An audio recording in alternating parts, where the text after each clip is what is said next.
Mas eu vou lhe dizer algo chocante. Você não precisa ter 61.000 transgressões para não entrar no céu, não.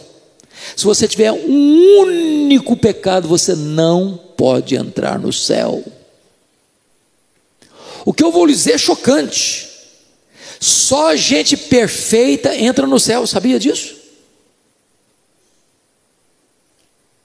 Só gente perfeita entra no céu.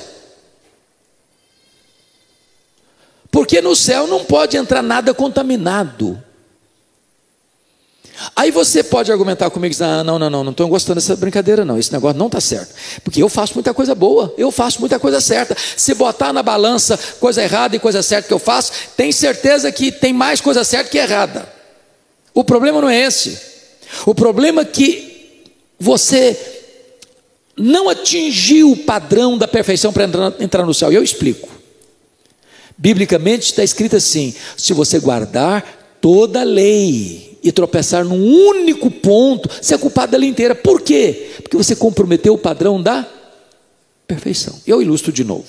Vamos imaginar que nós vamos chegar em casa hoje, fazer um grande omelete para a família. Você vai na geladeira, pega 10 ovos, bota uma grande frigideira no fogo, quebra o primeiro, segundo, terceiro, quarto, quinto, sexto, sétimo, oitavo, nono, a gema vermelhinha.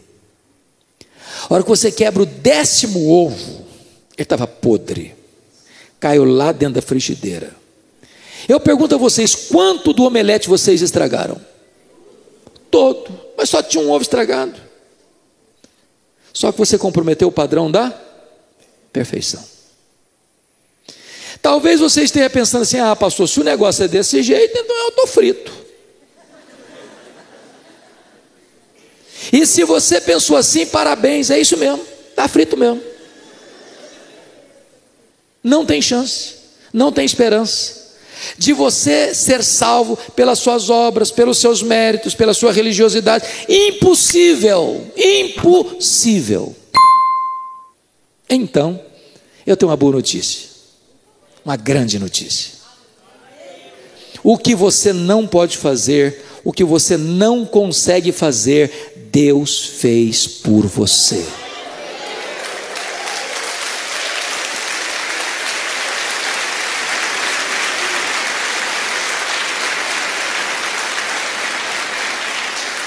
De que maneira? Deus enviou Jesus Cristo, seu Filho, como seu fiador, como seu representante, como seu substituto. A Bíblia diz que quando Jesus foi para a cruz, Deus lançou sobre ele a iniquidade de todos nós.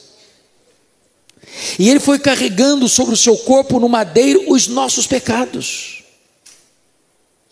Quando ele estava lá na cruz, ele pegou escrito de dívida que era contra você, seus pecados, e anulou esse escrito de dívida, rasgou, encravou na cruz e deu um brado: está consumado, está pago, aquele que crê em mim não deve mais nada. Lá na cruz aconteceram 3 transações poderosíssimas que é preciso entender. Primeira transação que aconteceu na cruz, a Bíblia diz que Deus estava em Cristo reconciliando consigo o mundo, não imputando aos homens as suas transgressões. Sabe o que significa isso? Deus não pôs na sua conta a sua dívida. Qual o tamanho da sua dívida? Impagável. Impagável. Para Deus salvar você, sabe o que ele fez? Não botou na sua conta a sua dívida. Segunda transação da cruz, está escrito lá em 2 Coríntios 5, 21, aquele que não conheceu o pecado, Deus o fez pecado por nós. Sabe o que Deus fez com os seus pecados? Lançou-os todos sobre o seu Filho Jesus Cristo. Naquele momento não havia beleza nele, naquele momento o sol escondeu o rosto dele, naquele momento o pai teve que desamparar seu filho. Deus meu, por que me desamparaste? Naquele momento ele foi feito pecado por nós, naquele momento ele foi feito maldição por nós, naquele momento a lei exigiu a morte dele, naquele momento diz a Bíblia que agradou ao Pai moê-lo, e Deus satisfez nele toda a justiça que nós violamos, e ele ali é golpeado pela morte, a morte que o nosso pecado merece, porque o salário do pecado é a morte, e ele morre pelos nossos pecados, segundo as Escrituras. Terceira transação. Primeiro, Deus não botou a sua dívida na sua conta. Segundo, Deus botou a sua dívida na conta de seu Filho, Jesus Cristo, e Ele pagou essa dívida com seu sangue. Terceira transação. Aquele que não conheceu o pecado, Deus o fez pecado por nós, para que nele nós fôssemos feitos justiça de Deus. É como se Deus fizesse um DOC, é como se Deus fizesse uma transferência.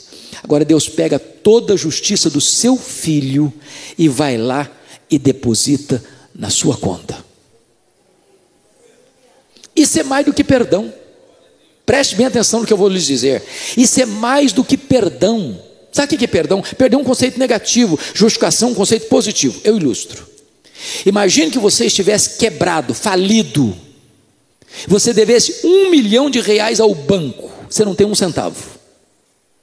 Alguém vai lá e deposita R$1 milhão na sua conta, e a sua dívida é o quê? Paga. Agora você não tem mais dívida. Você está livre, está perdoado. Mas se você estava quebrado, quebrado você fica. Você só não tem mais dívida. Isso é perdão. Pois justificação é um conceito maior do que perdão. Sabe por quê? É porque Deus transfere para a sua conta lá no tribunal do céu todo o crédito da justiça do seu Filho. Justificação, irmãos, não é um processo, é um ato legal, é um ato jurídico, é um ato forense, não tem graus. A pessoa que acabou de crer em Jesus está tão justificada como aquela que tem 50 anos de vida cristã. Significa o seguinte: é como se Deus fosse lá na sua ficha no tribunal do céu e puxa a sua ficha. Sabe o que está escrito lá? Justificado. Você não tem mais dívida, você está quites com a lei, você está quites com a justiça, e mais, aqui tem um depósito de valor infinito na sua conta. Toda a justiça do meu Filho está aqui na sua conta. É por isso que a Bíblia diz: já nenhuma condenação a mais para aqueles que estão em Cristo Jesus, nosso Senhor. Então Paulo não podia concluir de outra maneira senão como concluiu no versículo 30: aos que Deus justificou, a esses Deus também glorificou. Eu pergunto a vocês, o verbo glorificar está em que tempo verbal aí? Quem me ajuda na língua portuguesa? No pretérito? Perfeito, no passado? E eu faço outra pergunta: a glorificação já aconteceu? Você já está glorificado? Não. Eu ainda erro, eu ainda peco, ainda fico com medo, ainda fico ansioso. Então eu pergunto a vocês: será que Paulo errou na gramática ou na teologia? Porque ele não colocou assim: e aos que Deus justificou, esse Deus também glorificará. Mas ele coloca no passado, como um fato consumado. Sabe o que significa isso? Você que creu no Senhor Jesus, na mente de Deus, nos decretos de Deus, você já está no céu. É por isso que ele termina com 5 perguntas retóricas. Se Deus é por nós, quem será contra nós? Aquele que não poupou seu próprio filho, antes por todos nós o entregou, porventura não nos dará graciosamente com ele todas as coisas? Quem tentará acusação contra os eleitos de Deus? É Deus que os justifica. Quem os condenará? Ora, é Cristo Jesus quem morreu, antes quem ressuscitou, o qual está à destra de Deus e também intercede por nós. Quem nos separará do amor de Deus que está em Cristo Jesus? Será a tribulação, a perseguição, a angústia, o fome, o perigo, a nudez ou a espada? Nós somos mais que vencedores por meio de todas essas coisas. Eu estou bem certo de que nem a morte, nem a vida, nem anjos, nem principados, nem poderes, nem altura, nem profundidade, nem qualquer outra criatura poderá nos separar do amor de Deus que está em Cristo Jesus, nosso Senhor. Oh irmãos, que tão grande salvação nós recebemos em Cristo Jesus nosso Senhor. Que grande Deus nós temos, que grande Salvador nós temos, que grande redenção nós temos em Jesus Cristo. Somos mais do que vencedores. Que Ele nos abençoe. Amém.